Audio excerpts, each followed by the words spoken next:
Ayan mga ka-daily, another vlog natin. Short vlog lang to. Nangyari lang kasing katangahan. Nandito ako sa Shell, right beside the airport.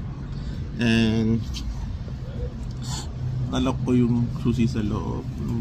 Tanga-tanga. So ngayon, yung spare key nasa office.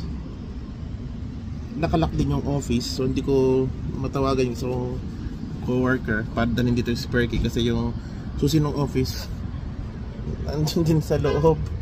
Ano ba yan? So ngayon papupuntahin ko pa siya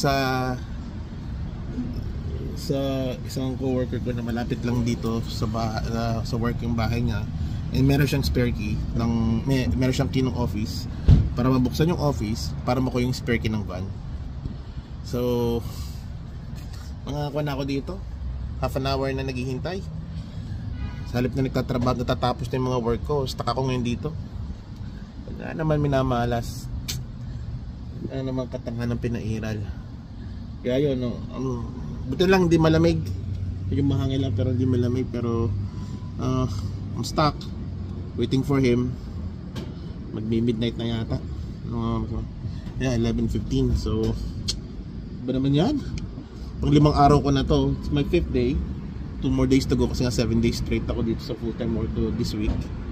And ayan o, open naman siya ng konti. Pero talagang hindi mo na siya mabuksan all the way kasi ako ba't nalock? Tanga-tanga. Kaya to, maghintay na lang ako dito.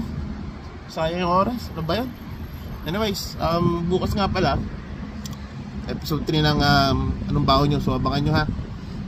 Yun lang. And kita tayo bukas sa another vlog ng anong baon mo episode 3. Talaga naman pag minamalas. Sige, good night mga ka-daily.